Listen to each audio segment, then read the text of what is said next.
Welcome, dear listeners. Today, we explore a seemingly simple yet profoundly deep aspect of our human experience, the act of flashing a glance. In our first segment, we will dive into how the briefest of looks can communicate a world of emotion and intention, and how this ties into our spiritual journey. When we flash a glance, it's not just our eyes that speak. Our soul is engaging with the world. Every look we cast can be a mirror of our inner state. Have you ever noticed how a single look from someone can uplift your spirits or, conversely, make you feel uneasy? This is because, through our eyes, we convey the essence of our being. In spiritual traditions across the world, the eyes are often referred to as the windows to the soul. They reflect our purity, our disturbances, our excitement, and our fears. Let's begin by understanding the emotional depth behind a glance. A glance is not merely a function of sight, but a complex interaction of the soul with the external world. This interaction starts from within. If we are at peace, our glances can soothe and spread calm. If we are troubled, our eyes might transmit this unrest. Reflect on the last time someone's glance made you feel genuinely cared for. What was it about that glance that transmitted such a profound feeling of warmth? Moving deeper, a glance can be a bridge, a connection made in the blink of an eye. It can say, "I see you," in a world where everyone is desperate to be seen. It acknowledges the existence of the other, not just as a bystander in your world, but as a whole universe unto themselves. This recognition is a fundamental human need, deeply tied to the spiritual practice of acknowledging the interconnectedness of all life. When you look at someone, do you recognize them as another soul traveling through their own journey, or as a mere character in your narrative? Now, consider the intention behind a glance. Every look we give is loaded with intention, whether we are conscious of it or not.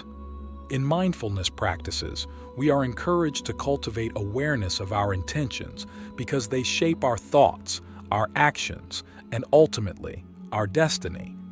A glance driven by kindness and genuine interest can forge connections and open doors to deeper understanding. On the other hand, a glance driven by envy or judgment can erect walls just as quickly. What intentions are you putting into the world with your eyes? Furthermore, a glance can be a powerful tool for nonverbal communication. It can convey complex emotions and messages without a word being spoken. In moments of shared grief or joy, our eyes can communicate empathy and compassion, reaching out to others in a universal language that transcends words. Have you ever shared a glance with someone that seemed to communicate an entire conversation? What did you speak about in that silent exchange? As we wrap up this first part of our discussion, I invite you to experiment with being more conscious of your glances throughout the day. Notice the intention behind your eyes when you look at someone. Observe how others respond to different kinds of glances. This practice can be a profound exercise in mindfulness and connection. The divine lens. Exploring the profound spiritual symbolism of a glance. In our second segment, we delve into the spiritual symbolism of a glance. Across cultures and spiritual traditions, the eyes play a significant role in mythology, art, and sacred texts. They often symbolize perception, enlightenment, and the gateway to deeper truths. What does it mean when we say someone has an enlightening glance? In many spiritual narratives, a glance from a divine figure is said to confer blessings, initiate spiritual transformations, or even convey divine retribution. Think about the legends where a single look from a deity could alter the course of events. What can we learn from these stories about the power of our own glances? Moreover, consider the concept of the evil eye, a belief prevalent in various cultures that a malevolent glare has the power to bring harm. This belief underscores the idea that our glances can carry energetic charges capable of affecting our reality. Whether or not one subscribes to the idea of the evil eye, it invites us to consider how negative intentions might taint our interactions and affect those around us. On a more positive note, spiritual healers and enlightened masters are often said to heal or awaken just by their gaze. In such contexts, a glance isn't just a passive observation but an active channel of energy. If we accept that our glances can be charged with such power, how might we use this ability to heal, uplift, and transform our immediate environment? In addition to its spiritual implications, the symbolism of a glance extends to how we perceive the world.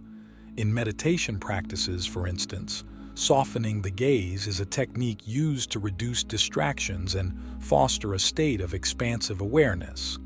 This soft gaze encourages a non-judgmental, open way of perceiving, allowing us to be more present and connected with our surroundings. It's a visual representation of an open mind and heart. How often do you practice this in your daily life? Can you see the difference in your perception when you soften your gaze versus when you look at something with a critical or analytical eye? As we continue to explore the spiritual symbolism of the glance, we also touch upon the notion of the all-seeing eye, a symbol found in various religious and spiritual iconographies. This symbol often represents the divine watchfulness, omniscience, and the higher consciousness that sees beyond the physical and perceives the truth in all things. When we attempt to adopt a glance that seeks deeper understanding rather than superficial judgment, we align ourselves with this higher way of seeing.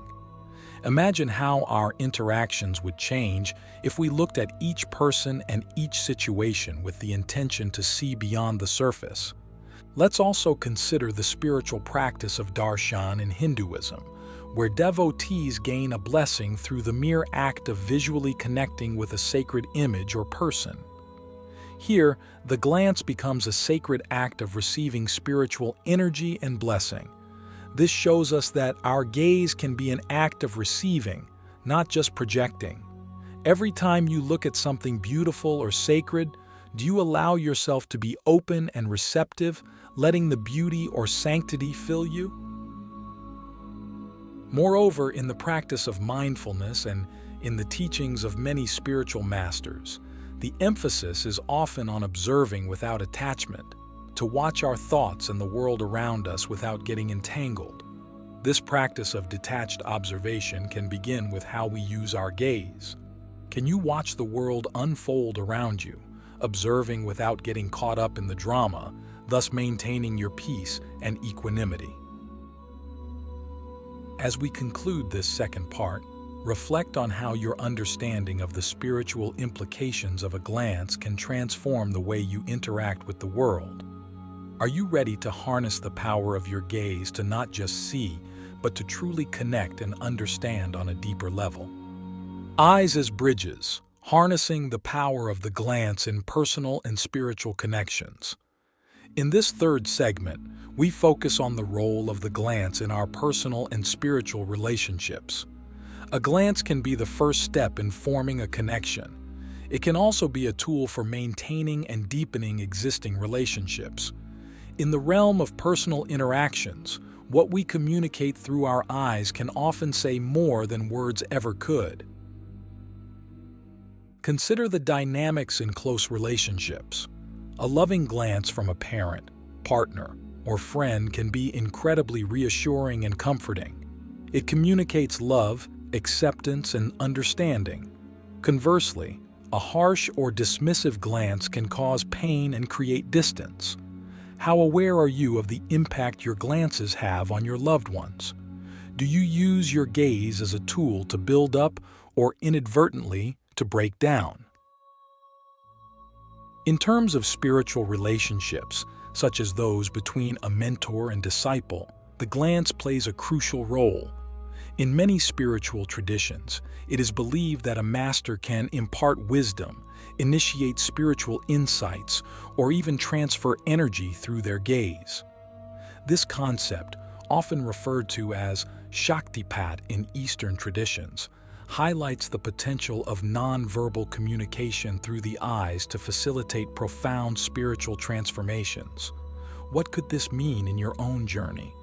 Could you be more open to receiving wisdom and energy through the simple act of eye contact with your spiritual guides? Moreover, the practice of seeing the divine in each other, sometimes expressed through the saying Namaste, which means the divine in me bows to the divine in you, is facilitated by eye contact.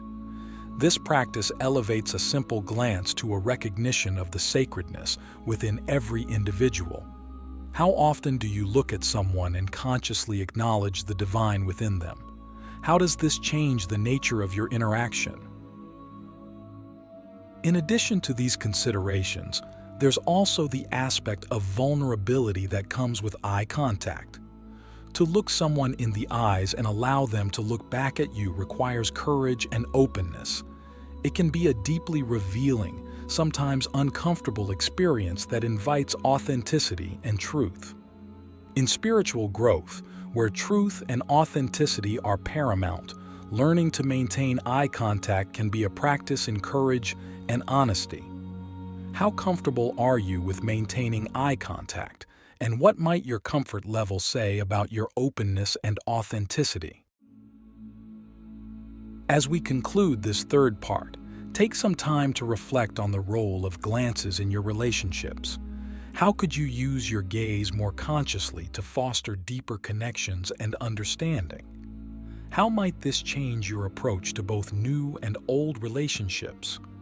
Visionary awareness, mastering the art of the glance for spiritual presence and connection. In our final segment today, we will focus on practical ways to cultivate a more meaningful and spiritually aligned way of using our glances in everyday life. This involves developing an awareness of our own gaze and intentionally using it to foster positivity and connection in our interactions. First, let's discuss the practice of mindful seeing. This is about being fully present in the moment and with the person or object you are looking at, rather than allowing your mind to wander to past or future concerns. This type of mindful attention can transform ordinary encounters into moments of deep connection and understanding. When you look at someone, try to truly see them, not just their external appearance, but their emotional state, their humanity, and their needs. How often do we look but not really see?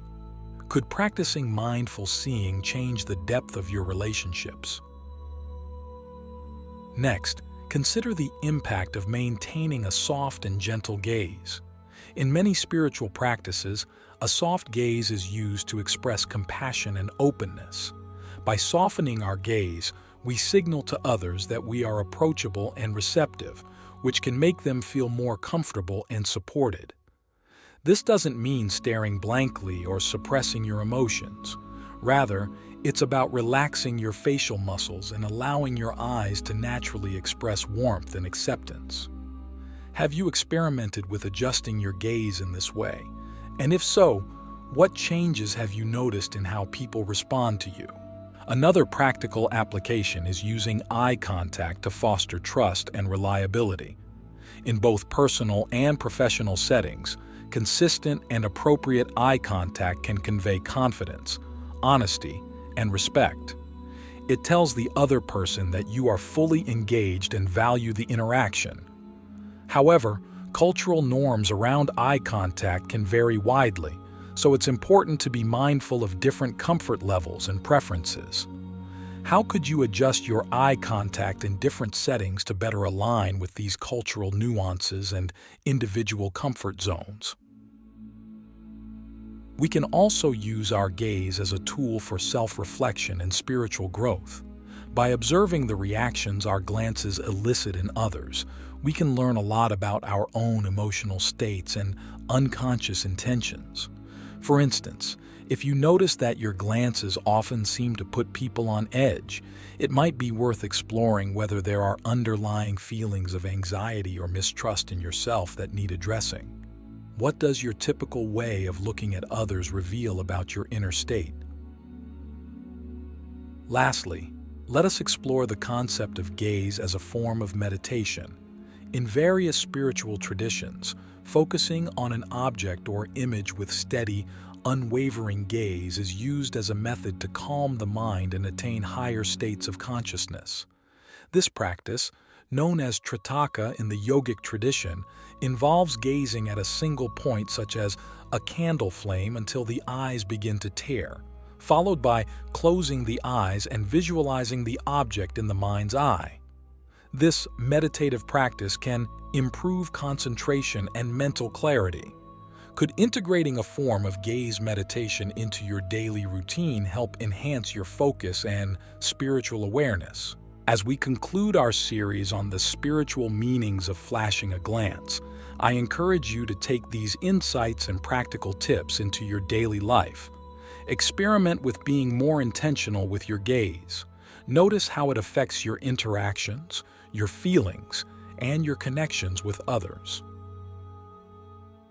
Thank you for joining me in this exploration of how something as simple as our gaze can have deep spiritual significance and power.